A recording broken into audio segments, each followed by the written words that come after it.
തഫീമുൽ ഖുർആൻ ആസ്പദമാക്കി സൂറത്തു നൂറിലെ ചോദ്യങ്ങളും ഉത്തരങ്ങളും. ഒന്നാമത്തെ ചോദ്യം, സൂറത്ത് എന്ന വാക്ക് കൊണ്ട് ആരംഭിക്കുന്ന സൂറത്ത് ഏതാണ്? ഉത്തരം സൂറത്തു നൂർ. രണ്ടാമത്തെ ചോദ്യം, വ്യഭിചാരത്തിന് ഖുർആൻ പരാമർശിച്ച ശിക്ഷ എന്താണ്? ഉത്തരം 100 അടി. മൂന്നാമത്തെ ചോദ്യം, സ്വന്തം ഭാര്യയുടെ പേരിൽ വ്യഭിചാരക്കുറ്റം ആരോപിക്കുകയും മറ്റു സാക്ഷികൾ ഇല്ലാതിരിക്കുകയും ചെയ്യുമ്പോൾ ഒരാൾ അള്ളാഹുവിൽ ആണയിട്ട് എത്ര മൊഴി നൽകണം? ഉത്തരം 4. നാലാമത്തെ ചോദ്യം, നാം ഇതിൽ സ്പഷ്ടമായ മാർഗദർശനങ്ങൾ അവതരിപ്പിച്ചിരിക്കുന്നു. ഏതിൽ? ഉത്തരം സൂറത്തു നൂറിൽ. അഞ്ചാമത്തെ ചോദ്യം, നിങ്ങളിൽ പാപം ചെയ്യാത്തവർ കല്ലെറിയട്ടെ. ഇതാരുടെ വാക്കുകളാണ്? ഉത്തരം ഈസ അലൈഹിസ്സലാം. ആറാമത്തെ ചോദ്യം, വിവാഹിതരായ വ്യഭിചാരികൾക്കുള്ള ശിക്ഷ എറിഞ്ഞു കൊല്ലാനാണെന്ന് നമുക്ക് അറിവ് ലഭിക്കുന്നത് എവിടെ നിന്നാണ്? ഉത്തരം ഹദീസിൽ നിന്ന്. ഏഴാമത്തെ ചോദ്യം, അടിമ വ്യഭിചരിച്ചാൽ എന്ത് ശിക്ഷയാണ് നൽകേണ്ടത്? ഉത്തരം 50 അടി. എട്ടാമത്തെ ചോദ്യം, വ്യഭിചാരം ആരോപിക്കുന്നത് സാക്ഷികളെ ഹാജരാക്കിയില്ലെങ്കിൽ ലഭിക്കുന്ന ശിക്ഷ? ഉത്തരം 80 അടി. ഒമ്പതാമത്തെ ചോദ്യം, മാഇസ് ഇബ്നു മാലിക് ആരുടെ സംരക്ഷണത്തിലായിരുന്നു വളർന്നത്? ഉത്തരം ബസ്സാൽ ഇബ്നു നുഐം. പത്താമത്തെ ചോദ്യം, എറിഞ്ഞു കൊല്ലൽ ശിക്ഷയായിരിക്കപ്പെട്ട സ്ത്രീ ഏതു ഗോത്രക്കാരിയായിരുന്നു? ഉത്തരം ജുഹൈന. 11ാമത്തെ ചോദ്യം, ശിക്ഷ നിർണിതമല്ലാത്തതും കോടതിയുടെ വിവേചനാധികാരം ഉപയോഗിച്ച് നൽകുന്നതുമായ ശിക്ഷയാണ് ഡാഷ്. ഉത്തരം തഅസീർ. 12ാമത്തെ ചോദ്യം, ഖുലഫാ റാഷിദയുടെ കാലത്ത് അടിയും കല്ലേറും 2 ശിക്ഷയും ഒരാൾക്ക് നൽകിയ ഖലീഫ? ഉത്തരം അലി റളിയല്ലാഹു അൻഹു. 13ാമത്തെ ചോദ്യം, നിങ്ങൾ ആരെങ്കിലും അടിക്കുകയാണെങ്കിൽ ഡാഷ് ഒഴിവാക്കണം? ഉത്തരം മുഖം. 14ാമത്തെ ചോദ്യം, വ്യഭിചാരിണിയോ ഡാഷിയോ അല്ലാതെ വിവാഹം കഴിക്കരുത്? ഉത്തരം മുശ്രിക്കിനെ. 15ാമത്തെ ചോദ്യം, ഭാര്യയുടെ ദുർനടപ്പിന് സാക്ഷിയായ ഭർത്താവ് 4 സാക്ഷികളെ കിട്ടാത്ത സാഹചര്യത്തിൽ എന്ത് ചെയ്യും എന്ന സാങ്കല്പിക ചോദ്യം ചോദിച്ച സ്വഹാബി ആര്? ഉത്തരം സഅദ് ഇബ്ൻ ഉബാദ.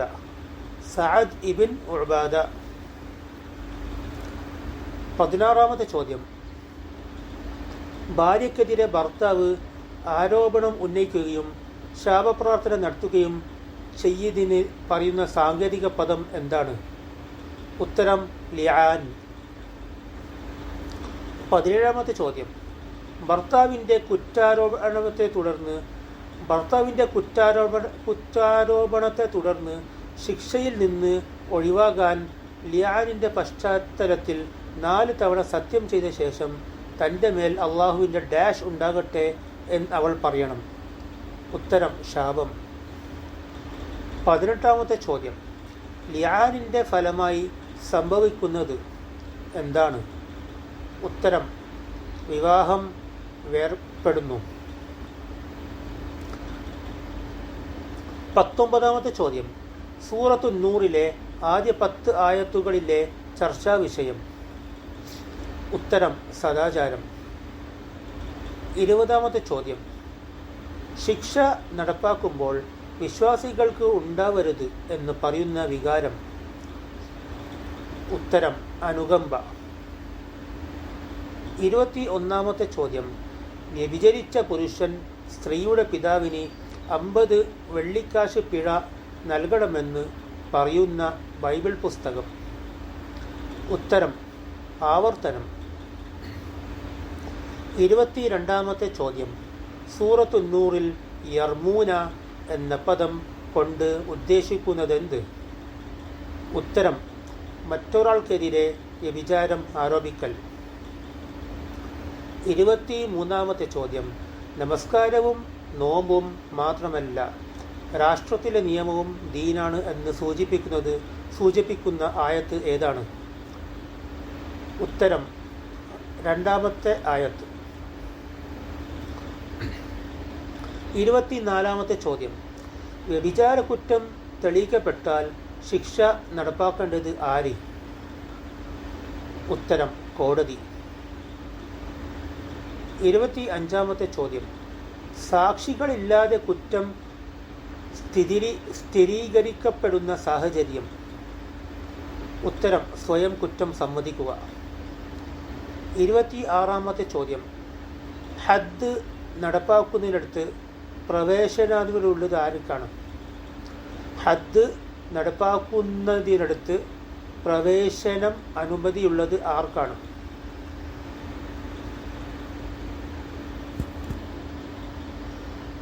ഭരണാധികാരികൾക്കും പൊതുജനങ്ങൾക്കും ന്യായാധിപനും പോലീസ് ഉദ്യോഗസ്ഥർക്കും എല്ലാവർക്കും ഹദ് നടപ്പാക്കുന്നതിനടുത്ത് പ്രവേശനം ഉള്ളതാണ്.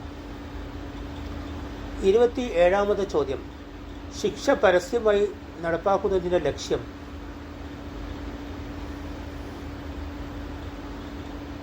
ശിക്ഷ പരസ്യമായി നടപ്പാക്കുന്നതിൻ്റെ ലക്ഷ്യം എന്താണ്? ഉത്തരം തിന്മയുടെ രുചി അവനെ കൊണ്ട് ആസ്വദിപ്പിക്കുവാനും ശിക്ഷ നടപ്പാക്കുന്നത് കൊണ്ട് ഉറപ്പ് വരുത്തൽ കുറ്റം ആവർത്തിക്കുന്നതിൽ നിന്ന് അവനെ തടഞ്ഞു നിർത്തുവാനും മറ്റുള്ളവർക്ക് ഒരു പാഠമാകാവുന്നതാണ് ശിക്ഷ പരസ്യമായി നടപ്പാക്കുന്നതിൻ്റെ ലക്ഷ്യം. 28-ാമത്തെ ചോദ്യം. വ്യഭിചാരത്തിനുള്ള ശിക്ഷ നടപ്പാക്കുന്നതിന് മുമ്പ് ഖുർആൻ ഊന്നൽ നൽകിയത് എന്തിനാണ്? ഉത്തരം ധാർമ്മികാച്ചടക്കമുള്ള സമൂഹത്തിന്. ധാർമ്മികമായി അച്ചടക്കമുള്ള സമൂഹത്തിന്.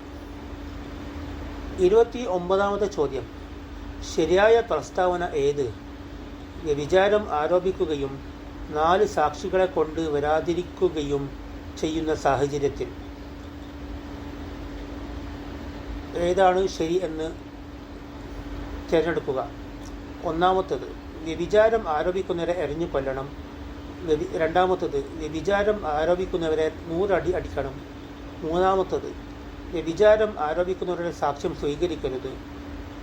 4-ാമത്തത് വ്യഭിചാരം ആരോപിക്കുന്നവരെ വെറുതെ വിടണം. ഈ 4 പറഞ്ഞതിൽ ശരിയായ പ്രസ്താവന ഏതാണ്? വ്യഭിചാരം ആരോപിക്കുകയും 4 സാക്ഷികളെ കൊണ്ടുവരാതിരിക്കുകയും ചെയ്താൽ ഈ പറഞ്ഞ 4-ൽ നിന്ന് ഏതാണ് ശരിയായ ഉത്തരം? ശരിയായ ഉത്തരം 3-ാമത് പറഞ്ഞതാണ്. അതായത് വ്യഭിചാരം ആരോപിക്കുന്നവരുടെ സാക്ഷ്യം സ്വീകരിക്കരുത്. 30-ാമത്തെ ചോദ്യം. വ്യഭിചാരത്തിൻ്റെ സവിശേഷതകളിൽ പെടാത്തത്? വ്യഭിചാരത്തിൻ്റെ സവിശേഷതകളിൽ പെടാത്തത്? എ. മനുഷ്യപ്രകൃതി സ്വയം നിഷിദ്ധമാണെന്ന് കരുതുന്നു. ബി. മുഴുവൻ മതങ്ങളും പാപമായി കരുതുന്നു.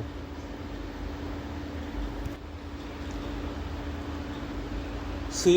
വ്യഭിചാരം സമൂഹത്തിൻ്റെ ദൃഷ്ടിയിൽ അധിക്ഷേപാർഹമാകുന്നു. 31-ാമത്തെ ചോദ്യം. വ്യഭിചാരം മഹാപാതകമായി കാണുന്നതിന് കാരണമല്ലാത്തത്? വ്യഭിചാരം മഹാപാതകമായി കാണുന്നതിന് കാരണമല്ലാത്തത്? എ.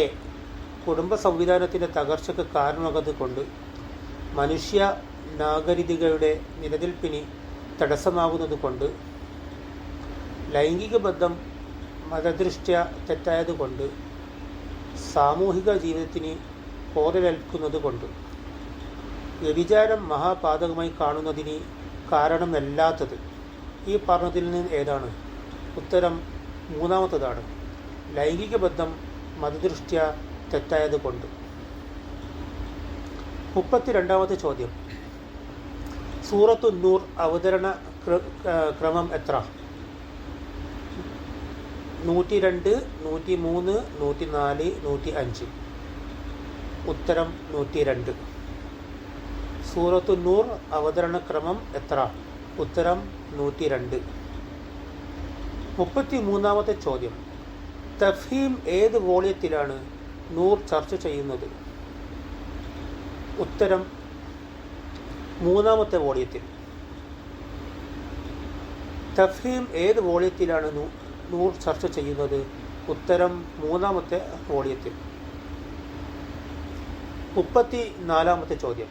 സൂറത്തു നൂറിലെ ആകെ സൂക്തങ്ങൾ എത്ര? ഉത്തരം 64. 35ാമത്തെ ചോദ്യം. സൂറത്തു നൂറിൽ എത്ര ഖണ്ഡികകൾ ഉണ്ട്? ഉത്തരം 9. 36ാമത്തെ ചോദ്യം. സൂറത്തു നൂറിന് ആ പേര് ലഭിച്ചത് ഏത് സൂക്തത്തിൽ നിന്നാണ്? ഉത്തരം 35ാമത്തെ ആയത്തിൽ നിന്ന്. സൂറത്തു നൂറിന് ആ പേര് ലഭിച്ചത് ഏത് സൂക്തത്തിൽ നിന്നാണ്? ഉത്തരം 35ാമത്തെ ആയത്തിൽ നിന്ന്. 37ാമത്തെ ചോദ്യം. സൂറത്തു നൂറിൽ നൂർ എന്ന പദം എത്ര തവണ വന്നിട്ടുണ്ട്? ഉത്തരം 7 തവണ. 38ാമത്തെ ചോദ്യം. ഏത് യുദ്ധത്തിൻ്റെ പശ്ചാത്തലത്തിലാണ് നൂർ അവതരിച്ചത്? ഉത്തരം ബനു മുസ്തലിഖ്. ഉത്തരം ബനു മുസ്തലിഖ്. ഏത് യുദ്ധ പശ്ചാത്തലത്തിലാണ് നൂർ അവതരിച്ചത്? ഉത്തരം ബനു മുസ്തലിഖ്. 39ാമത്തെ ചോദ്യം. പ്രവാചക പത്നി ആയിഷക്കെതിരെ അപവാദ പ്രചാരണത്തിന് പങ്കാളിയായ നബിപത്നി സൈനബിൻ്റെ സഹോദരി ആരാണ്? ഉത്തരം ഹംന. 40ാമത്തെ ചോദ്യം. പർദയുടെ വിധി വന്നിട്ടുള്ള 2 സൂറത്തുകൾ. ഉത്തരം അഹ്സാബ്, നൂർ. 41ാമത്തെ ചോദ്യം. അഹ്സാബ് യുദ്ധം നടന്ന വർഷം. ഉത്തരം ഹിജറ 5ാം വർഷം. 42ാമത്തെ ചോദ്യം. സെയ്ദ് ബിനു ഹാരിസയുമായി സൈനബിൻ്റെ വിവാഹത്തിൽ അതൃപ്തി ഉണ്ടായിരുന്ന അവരുടെ സഹോദരൻ. ഉത്തരം അബ്ദുല്ലാഹ് ഇബിൻ ജഹ്ഷ്. 43ാമത്തെ ചോദ്യം.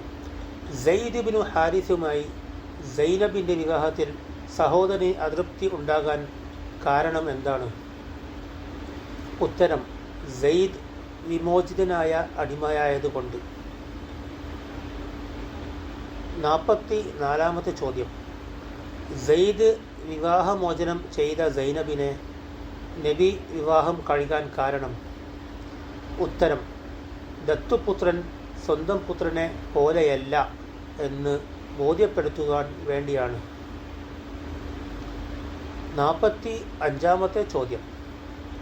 നബി എന്തുകൊണ്ടാണ് സെയ്ദിനെ കൊണ്ട് സൈനബിനെ വിവാഹം കഴിപ്പിച്ചത്? ഉത്തരം സാമൂഹിക സമത്വം സ്ഥാപിക്കുന്നത് സ്വന്തം കുടുംബത്തിൽ നിന്ന് ആകുന്നതിന് വേണ്ടിയാണ്. 46ാമത്തെ ചോദ്യം. സൈനബും സെയ്ദും പിരിയാൻ കാരണം എന്താണ്? ഉത്തരം സൈനബിൻ്റെ ആഭിജാത്യ ബോധം. സൈനബിൻ്റെ ആഭിജാത്യ ബോധം. 47ാമത്തെ ചോദ്യം. ബനു മുസ്തലിഖ് യുദ്ധത്തിൻ്റെ മറ്റൊരു പേര്? ഉത്തരം മുറൈസിയ.